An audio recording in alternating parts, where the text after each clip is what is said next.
Ladies and gentlemen, Minecraft Bedrock Edition 1.2.1 has been released. This is primarily a bug fix and stability update, focused a little bit around making the user interface more usable with a controller.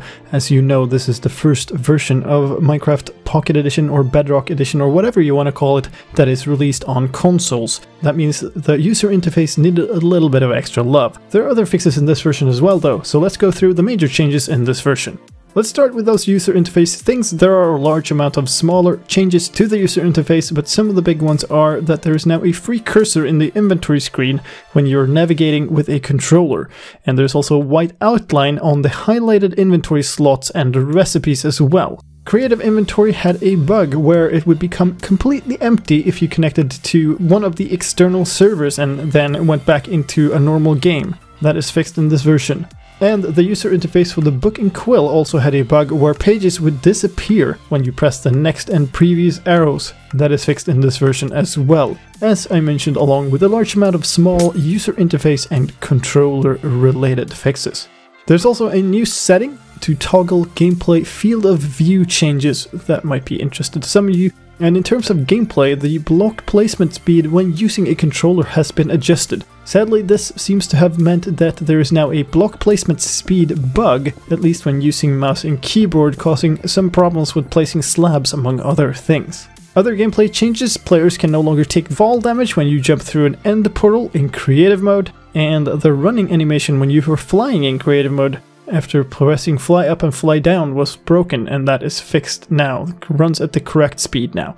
Mob spawning was broken in parts of the overworld, that is fixed now, and the slime spawning is fixed so that below layer 40, coordinate height 40 in the world, they will spawn regardless of light level again. The spawn rate of ghasts in the nether has also been increased slightly in this version. Certain mobs with ranged attacks would also fire from their sides and back, because their rotation animation was a little slow, and that has been fixed too, so they should now fire out of their front sides again. Some fixes with how things grow: crop blocks will no longer break if you place a block above them, and crops will now grow roughly twice as fast as they used to. Trees also took too long to grow from saplings, and that is fixed as well. Another fix for a block is magma blocks. They will no longer make the area around them darker than other blocks do. Some random fixes for gameplay too: if you go into third-person camera mode, then the crosshair will no longer be visible. It used to be right on top of your player model, and it's now hidden when you go into that mode.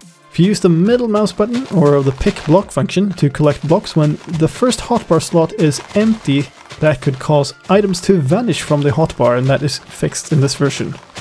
TNT, the jump animation of that when you ignited it was broken, and that's fixed in this version, and the length of explosion particle animations is also fixed. There's also a problem with the arrow texture on the observer item that was flipped 180 degrees around, and is fixed in this version. Couple of fixes with shulker boxes to round off the gameplay section here. If you took an undyed shulker box and dyed it, you would destroy all the items contained inside of it, and that is fixed in this version. And the recipe book can now be used to dye a shulker box, even if it has been placed in the world at least once. There are some fixes to sound and music things as well. Music change is now synchronized when you move between dimensions, and there are a number of fixes to missing sounds or sounds being played double. For instance, the firework explosion sound range was too low, mob sound effects would play twice when they respawned, and the sound effects of combining two items on an anvil was missing.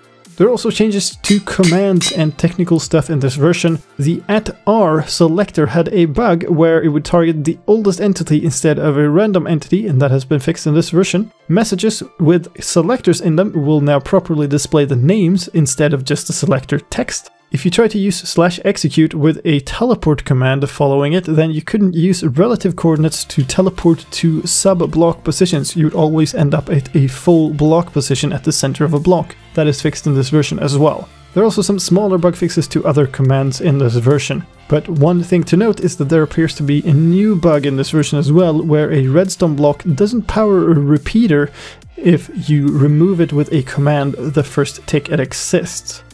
This version also has a number of performance and stability fixes, not the least to mention a large amount of world conversion bug fixes. So if you've imported already existing worlds from Xbox One edition before and you had problems with that, try it again in 1.2.1 and you might see a better result. Finally, this version also has some effects and fixes for marketplace content. First of all, I should mention that the coins for the marketplace are now called mine coins, and a couple of the maps on the marketplace are actually broken by the redstone block and repeater bug I mentioned. That is, Infinity Dungeon is broken and so is Space Battle Simulator. However, this release also fixes several issues with the Minecon 2015 skin pack and fixes the transparency of several skins. And also there were placeholder names for several skin packs, and that is also fixed. That is all for this time. If you want a full list of all the nitty-gritty details, then head down into the video description. There's a link to the changelog there. My name is slicedlime, thank you for watching, and I'll see you next time.